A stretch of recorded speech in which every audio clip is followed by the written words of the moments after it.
Hi, everyone, and welcome to our talk. This is Narrative Medicine, Games, and Sex, teaching sexual health and well-being through narrative and role-playing games. Let's get right into it.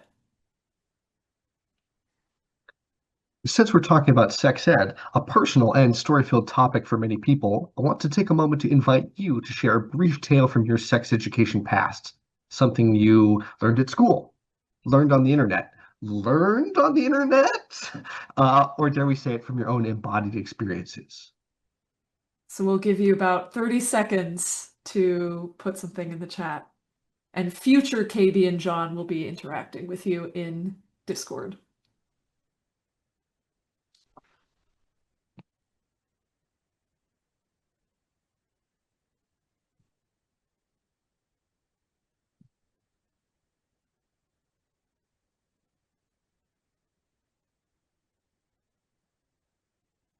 Should have pulled up the Jeopardy music.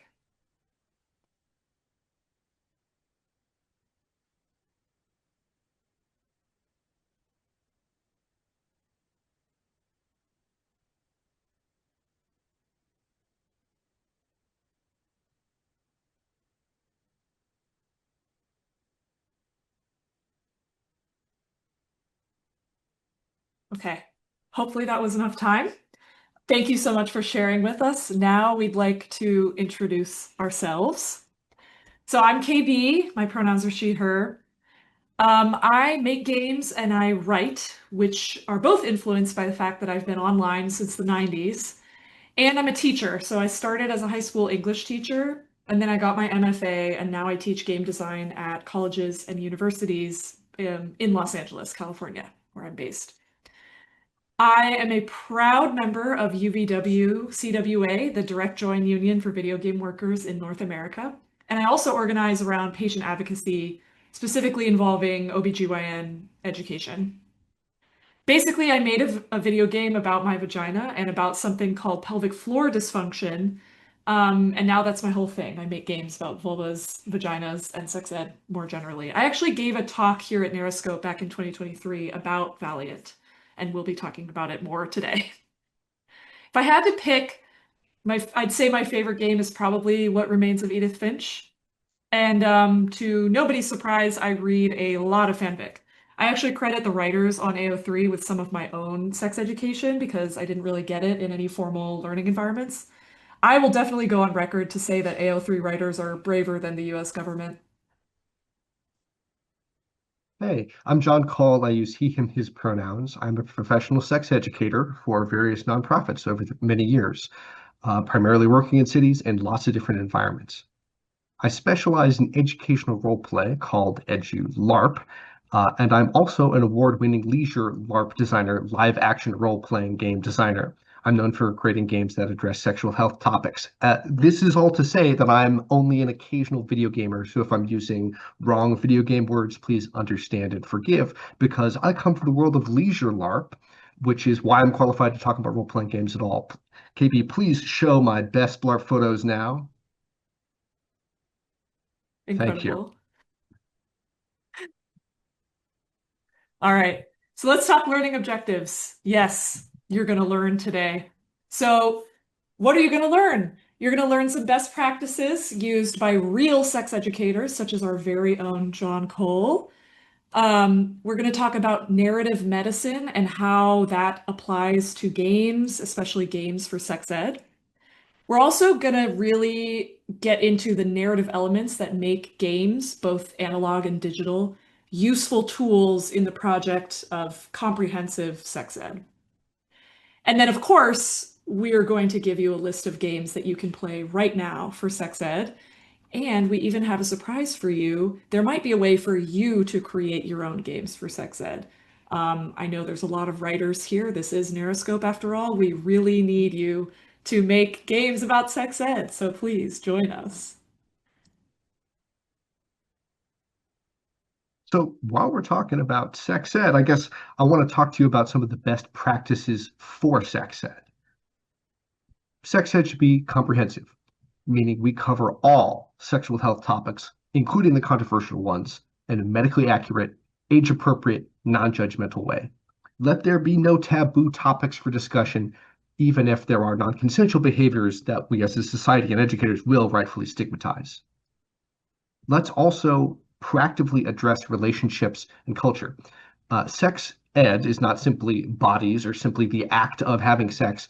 The context that sex happens in is worth educating on as well. Stuff like intimate partner violence, dating norms, um, gender, sexuality, and gender roles.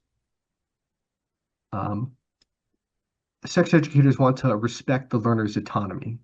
That means we give learners all the information and they decide how to apply it to their life. That applies for teenagers and also for grown-ups. Take a look at some of the first anatomy diagrams I was able to pull up on Google. We have some pink female anatomy. We've got some blue male anatomy. We've got a white body. Sex ed aspires to be anti-oppressive. That means, well, I guess that's dealing with our past, because as part of the medical industrial complex, sex education was originally for white, straight American people. Our learners very sensibly bring real hesitations from their lived or family history. They don't have a great reason to trust an educator, a doctor, a medical provider. So we can do better by being anti-racist, LGBTQI inclusive, and culturally relevant. Great sex ed is consent-based. First, that means that consent is the ethical model by which we judge sexual behavior. And second, modeling consent in action with how we facilitate. That's things like offering participants choices about which part of a lesson to tackle first, an anonymous question box, or offering multiple ways to participate, maybe writing things down, maybe talking things out. Doing all that stuff helps a lesson be more accessible for people with trauma, which is like 50% of people. So yeah, that's some teacher core shit. Also on that topic is transparency of goals and motivation. So I'm clear up front with learners that as a professional educator at a nonprofit, it's not my job to tell people to like use condoms. Instead, I facilitate a conversation about the pros and cons, and it's their responsibility to decide how to apply it to their lives. Now, to be clear, if you are a parent, a friend, an uncle, it is perfectly appropriate to talk proactively about your values and say things like, in this family, we use condoms or birth control until someone is ready to parent. So feel free to fill your games with characters who have opinions about sex education. It's also okay for your game itself to have a perspective as long as you're transparent about that, not hiding the ball or sneaking it in. And finally, for anything experiential, like a lesson, or an experiential lesson, a video, or a game for education, debrief is how you lock in learning. You could ask literally any teacher about this, and they'll tell you my super short mnemonic I've included here is what, so what, now what? What just happened? So what can we learn from that? Now what can we apply about that to our real lives?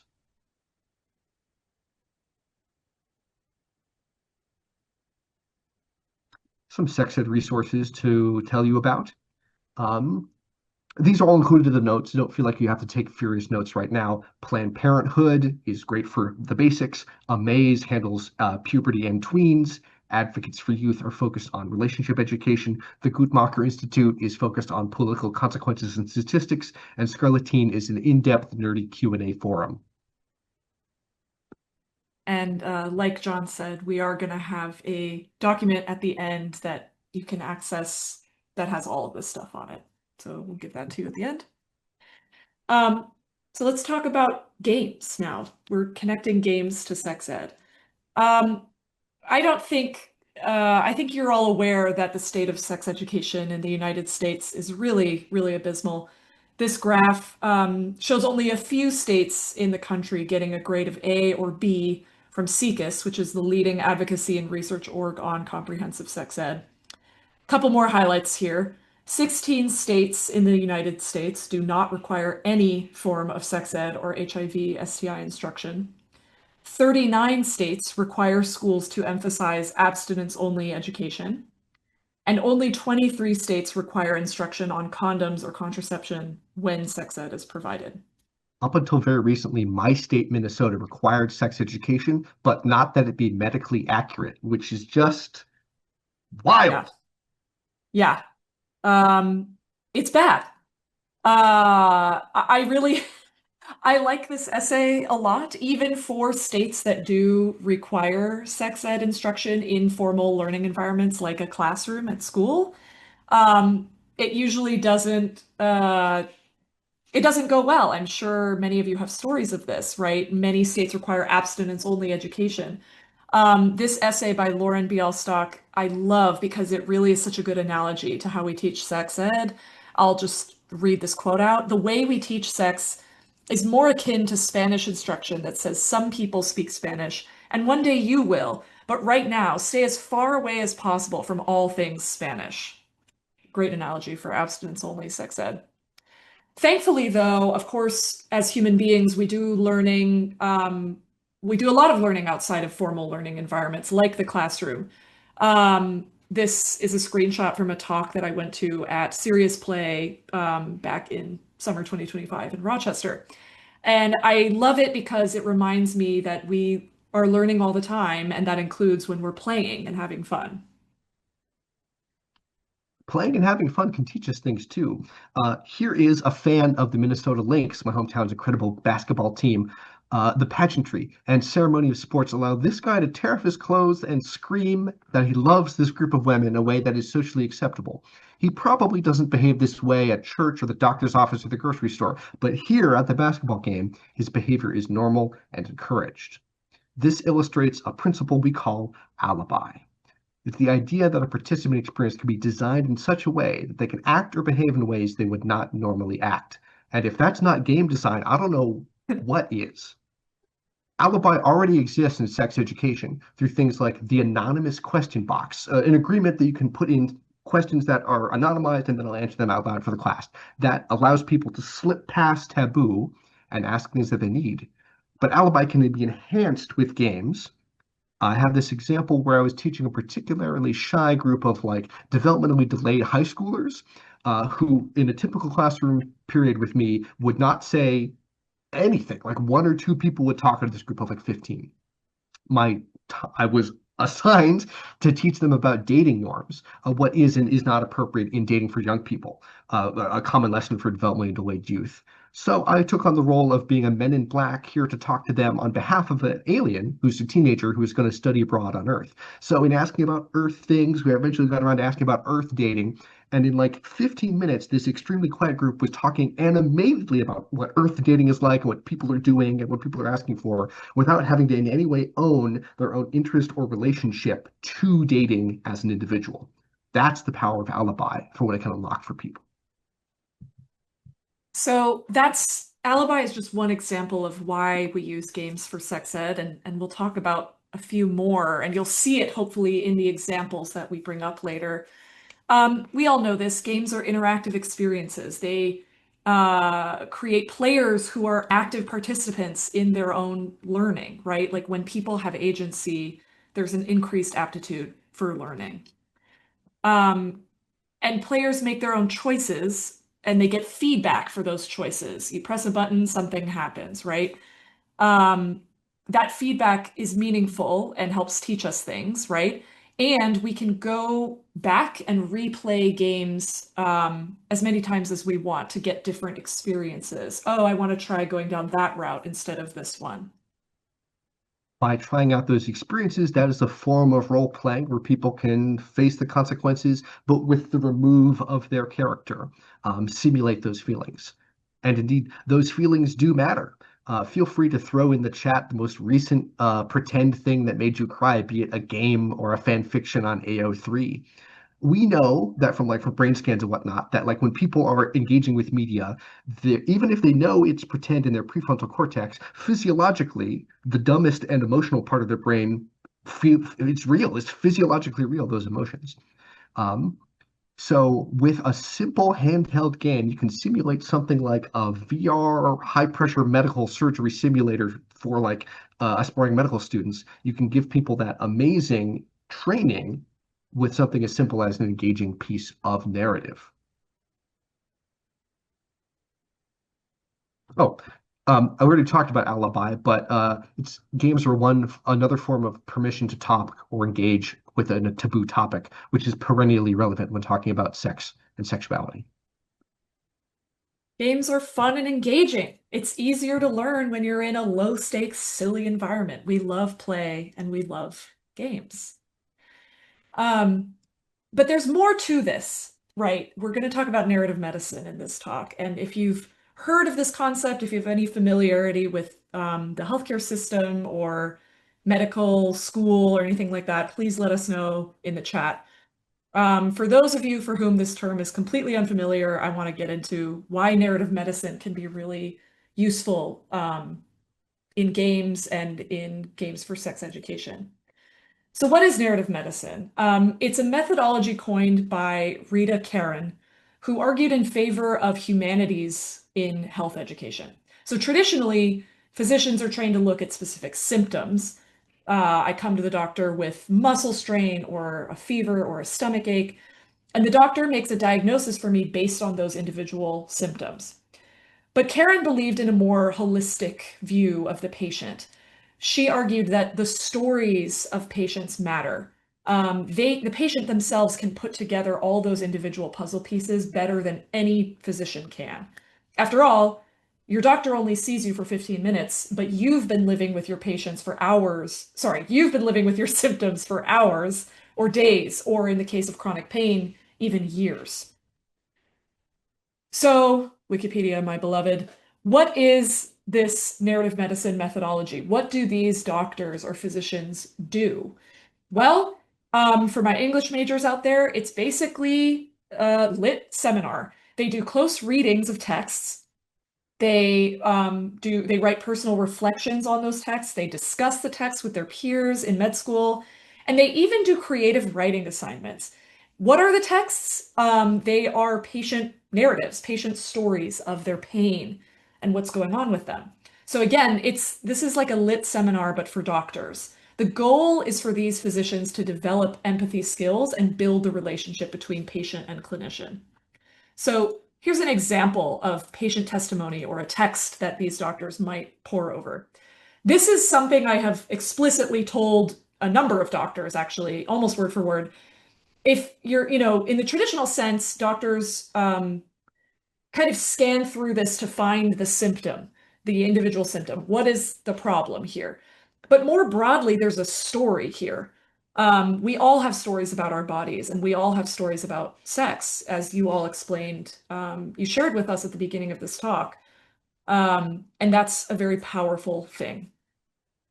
If you're curious about narrative medicine in games, I definitely recommend this text by Sandra Danilovich. She talks a lot about games like Dysphoria, That Dragon Cancer, and Depression Quest. But today, in this talk, we're going to be discussing narrative medicine as it pertains to sex ed. So basically, how does storytelling help us teach sex ed? You might be familiar with this TV series, Sex Education by Laurie Nunn. This is a fantastic example of, edutainment, right? It's a very entertaining show. If you've seen it before, please let us know who your favorite character is in the chat. It's very entertaining, but it's also very educational. There's so many different characters, and they all have different storylines where they're learning things and unlearning things, perhaps, about sex, sexual health, their bodies, relationships.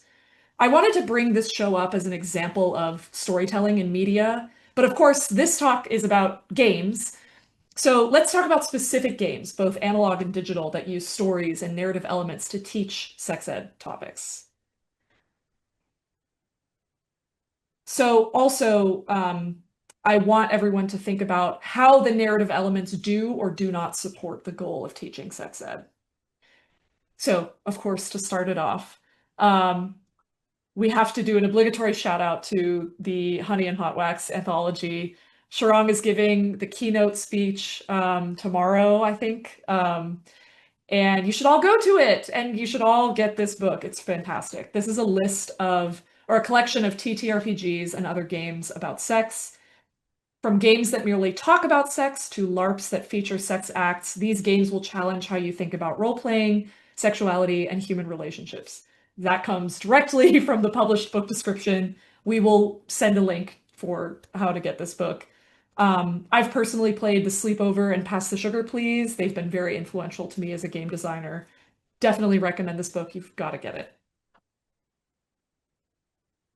Up next is one of my own games. And before we start the real self-referential training, we do have to qualify that there aren't as many games about sex education as we want. So you will see a number of examples of me and KB's work on this list. So forgive us and/or roast us in the chat now.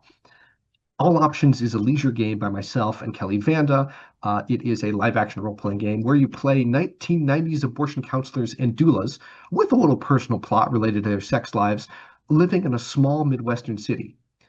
NPCs with problems that just so happen to relate to your personal struggles come to the clinic where you work, and you try to give them impartial, non-judgmental counseling as they learn about their pregnancy options, including abortion. That might look like someone with lots of questions about STIs when you yourself have been trying to figure out how to tell your partner about your HIV diagnosis, or a midlife parent who's had this pleasurable rekindling of her sex life when you are burdened by lesbian bed death in your own relationship. Over the course of play, counseling gets more difficult as increasingly draconian laws limiting abortion access come into effect. The end of the game twist is that the laws that stand in the way of good abortion access are revealed not to be from the 1990s, but from 2019 when we wrote this game. Players have a chance to practice compassion for all the reasons that lead someone to choose abortion for themselves and see the consequences that restrictions on abortion access have today. A leisure game, but a game that still has an educational outcome snuck right inside. We love when they do that. So similar theme, but a different method. In contrast from the embodied learning that comes from educational LARPs, like John just described, we also have digital games on this list. This is one of them. It's called Crossing Lines by Leah Churchill and Mike Wren. It's about a woman and her sister driving across state lines to find an abortion clinic. And the actual gameplay is quite simple. You move the car across the different lanes of the highway, make sure you don't get into a car accident. But it's really all about the dialogue and the character interactions, which are very haunting and beautiful. The empty space is a big focus of the game. It's really just a driving simulator, an hours-long car ride to go to a place you don't want to go in an unfamiliar world to get a procedure that is quite anxiety-inducing, even though it should be normal and everyday. So you can really feel that in the gameplay. It's very tense, anxiety-inducing. And this is a story that OBGYN physicians and abortion providers should all experience to better understand their patients. Another game about understanding is I Don't Get It by Quinn D, an educational LARP about the experiences of asexual people, as told through analogy. It's intended primarily for allosexual people, but anyone can appreciate it. Each player gets one scene where they play the soloist, who's the focus, and they have an alienating experience similar to what asexual people know, and they're supported by the chorus of other players. Some examples of the 7 scenes are arriving at a film club's party, only to discover that everyone keeps changing the subject to talk about rock climbing, as if rock climbing is the reason that they watch films for, is to connect with other rock climbers. Or visiting an art gallery with friends, but all your friends keep reading an unexpected subtext into every painting that is different than what you see. Players get to feel like they're left on the outside of something that everyone else understands, and each scene is debriefed by a snippet of media created by an asexual person contextualizing this analogy as it applies to real life. So, as John mentioned earlier, we are going to be self-referential here, and I do apologize for that, but also please let us know any games that are missing from this list, any games that are teaching sex ed topics, games that you learned sex ed topics from. But for now, shameless self-promotion.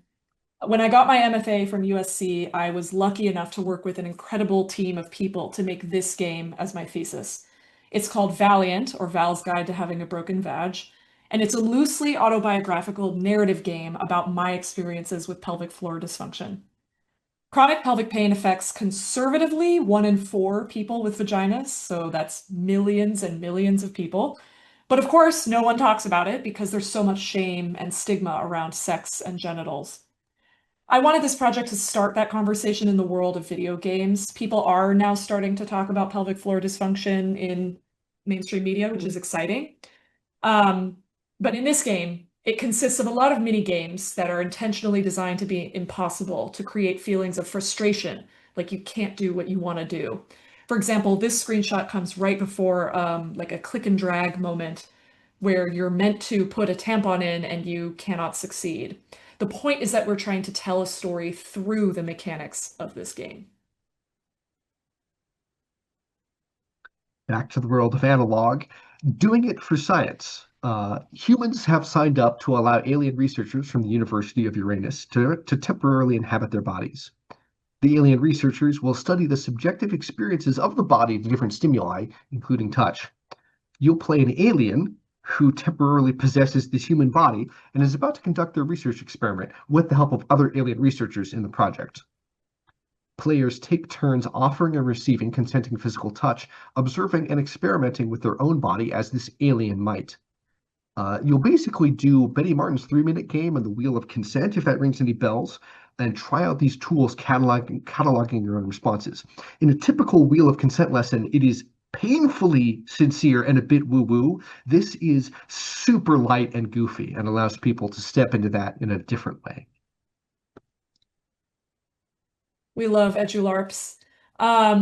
So continuing on that trend, EduLARPs that help us practice skills and build empathy. This amazing game is about LARPing as writers. So I think you all would know a lot about that. You play as writers rewriting a scene in a hit show to make it even sexier and hotter and more interesting. Every player creates their own character who has their own lines, veils, and desires, so kind of like a yes, no, maybe list. To borrow John's words, this is alibi maxing. You're not you, you're the character, and the character is the one with those lines, veils, and desires. Yet you still get to practice the essential skill of talking about sex, talking about sexual desires. And you're doing it with a bunch of people. This game is about negotiating the perfect sex scene with your two perfect blorbos, all with the distance of, oh, it's not actually my sexual desires. Everything's fine. This is just the character. Finally, Consenticle in real life. This is Space Squids by myself and Kevin McIntyre, a comedy LARP about these, as pictured, alien squids who must connect tentacles and therefore their brains in order to know enough stuff to fix their spaceship. But it's actually kind of about navigating polyamorous relationship networks. Characters have different ways they like to connect their two dominant tentacles. Please see the diagram. But you can compromise which way you grip the ganglia of another squid, but it has consequences. You'll take dissonance that limits your ability to carry out multiple connections. To heal that damage, you'll need to have unproductive time with someone who understands you. With Debrief, this game can be a reflection on managing your needs alongside other people's inside a polycule, but it's also okay to enjoy purely on the surface level as a puzzle game about goofy alien squids. More shameless self-promotion. John and I made this prototype last fall for a workshop that we taught on how to use Twine for sex ed. This is called Nat and Abdi's Story. And it's a very, bare bones, choose your own adventure game about a couple, Nat and Abdi, who are exploring their sexuality and now thinking about having PIV sex for the first time. Interactive fiction is a great way for the player to simulate events happening without experiencing real world consequences, as we talked about previously. And that's exactly what we're going for when we wrote this. We also wanted it to be a kind of narrative perspective on different forms of birth control. So what does it look like to use a condom properly in the moment of the scene? Or what does it feel like in Nat's body to take the pill or to get an IUD? These were the questions we were trying to answer in creating this game. This next game was created directly in response to one of the earlier ones. Some of those more explicit games about sexual negotiation, like the amazing Sex Scene Rewrite, are perfect for adults who are willing to talk about sex. But real sex educators challenged each other to create a game that was appropriate for middle and high schoolers. So here is Carnival O Consent, created by Hickey Gray Lossie and Glitch Pixel for Critical Hits 2022. In this 5-round edu game about consent, players take on the role of two theme park developers selected to build the next great amusement park. The catch is they have to agree about which new rides to build during 5 rounds of expansion, and the characters they play like different things. So each round, the pair look over a set of cards seen here representing the possible rides and receive some instructions about how to choose their shared ride by the facilitator who plays their eccentric billionaire funder. For example, in one round, the players may not say the word no out loud and must communicate their any discomfort with an idea through body language. Or in another, players may only ask one another yes or no questions and answer yes or no, prompting them to dig deep. Partway through the game, the characters even change their opinion about what kind of rides they like, which prompts a significant renegotiation and normalizes changing your mind about things, even if it's stuff you agreed to in the past. With debriefing, players are able to point to communication strategies they used in this game that apply to many parts of life, including sex and dating. That's a lot of games. And we're getting to the end of our talk here. So we want to get into some general takeaways about why use games for sex ed. So to sum it all up, Sex ed should be non-judgmental, medically accurate, and comprehensive. And role-playing and embodied play help us practice skills that we are not otherwise taught or able to practice. everyone has a story, especially when it comes to your own body and your experiences with sex. And writing your story, or even writing a fictional one, can be narrative medicine. It can be helpful to not only other, like a potential doctor, or physician, or clinician, but other patients. It can be helpful to other people who experience your story. What can your game teach other people? And it wouldn't be a talk about sex if we didn't tell you to make more freaky games about freaky sex. Honest, authentic experiences are the key to our future of having a society in which everyone is educated on sexual health topics.